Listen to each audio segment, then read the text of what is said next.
বাবা মেয়ে দুইজনেই যখন ভোজন রসিক হয় তখন যেন একদম ষোলকলা পূর্ণ হয়ে যায়। হ্যালো এভরিওয়ান, কি অবস্থা সবার? আশা করছি যে যেখানে আছেন খুব ভালো আছেন। কিছুদিন আগে ইউসরামণি ফুড আপ্পির একটা ভিডিওতে দিলওয়ালে নামের একটা খাবার দেখেছিল। তখন থেকে বাবার সাথে বায়না করেছিল সে এই খাবারটা ট্রাই করতে চায়। তার বাবার কাছে ফুডের বায়না মানে একদম ষোলকলা পূর্ণ হওয়া, কারণ বাবাও ভোজন রসিক, মেয়েও ভোজন রসিক। তাই চলে গেলাম আইস পান্ডা নামের রেস্টুরেন্টে। সেখানে খাবার দিতে কিছুক্ষণ দেরি হয়, বাবা ছেলে মেয়ে একসাথে খেলা করছিল। আর দেখেন ইয়াজদানের একদম চুল ফেলে দিয়েছি, একদম টাকবেল কেমন দেখা যাচ্ছে।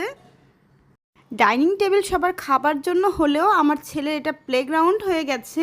সে একদম ইচ্ছে মতো খেলাধুলা করছিল বাবার সাথে। খেলা বলে শুধু খেলা, এখানে তারা লুকোচুরিও খেলা শুরু করে দিয়েছে। এর মধ্যেই আমাদের খাবার চলে এসেছে। এটা ছিল চিকেন কোন মেভি। এটা খেতে আসলে খুবই মজা ছিল। চিকেন কোনটা খুবই মজা ছিল। এটা খেতে খেতে আমাদের সেই কাঙ্ক্ষিত দিলওয়ালে চলে এসেছে। এটা ডাবের একটা ডেজার্ট, আসলে খেতে খুবই মজা, খুব বেশি মিষ্টি না, কিন্তু আমার কাছে খেতে খুবই ভালো লেগেছে, হালকা মিষ্টির মধ্যে। আপনারাও কিন্তু চাইলে ট্রাই করতে পারেন। আইস পান্ডা রেস্টুরেন্টে এটা অ্যাভেলেবেল পাওয়া যায়। ইউসার বাবা মজা করে খাচ্ছিল আর আমি ভিডিও করছিলাম। আসলে ওর খাওয়া দেখতেও কিন্তু খুব ভালো লাগে। ইউসার বাবাকে তখন আমি মজা করে বলছিলাম, তুমি ফুড ব্লগার হয়ে যাও, তাহলে ফ্রি অনেক রেস্টুরেন্টে খেতে পারবে, আর আমাদের বাসায়ও বিভিন্ন ধরনের খাবারের পার্সেল চলে আসবে।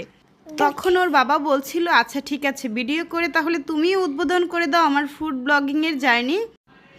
খেতে খেতে তাহলে আজকের মতো বিদায় নিচ্ছি। আপনারাও কিন্তু এই দিলওয়ালেটা ট্রাই করতে পারেন। আশা করি মন দিল ঠান্ডা হয়ে যাবে। আল্লাহ হাফেজ।